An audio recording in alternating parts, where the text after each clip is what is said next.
அதே அவருடைய திருமணத்தை நோக்கியும் சில பேர் கேள்வி எழுப்புறாங்க.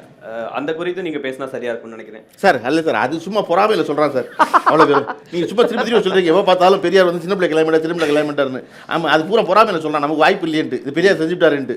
இறக்கும்போது சொத்தை வந்து இது வந்து இடதுல ஒதுக்க வேண்டிய விஷயம், முக்கியமான விஷயம். இன்னொன்று இப்போ சொன்னாங்க இல்லையா, பெரியாருடைய விஷயம் என்னன்னா அப்டேட் ஆகிக்கிட்டே இருந்தது. ஜிடி நாயுடு வந்து பெரிய அணுக்க ஆளாக பக்கத்தில் வச்சுட்டு இருந்தார். ஏன்னா ஜிடி நாயுடு இது எவ்வளோ பயன்படும் எவ்வளோ பயன்படாது, எவ்வளோ பெரிய மாதம் போய் சேரும் தெரியாமல் ஒரு விஷயத்தை கண்டுபிடிச்சிருந்தவர்.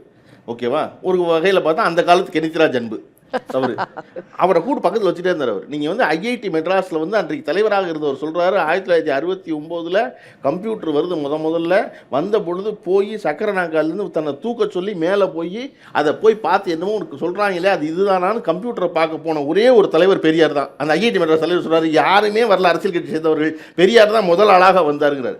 அவருக்கு என்ன வந்து அறிவியல் மாற்றம் நிகழ்ந்து கொண்டிருக்கிறதோ அதை எல்லாமே உடனே தெரிஞ்சுக்கணும்னு நினைப்பார். படிக்காத பெரியார், படிக்காது இது ஒன்று நடக்குது, என்ன தெரிஞ்சிடணும், நம்ம அப்டேட் ஆயிடணும் அப்படின்னு.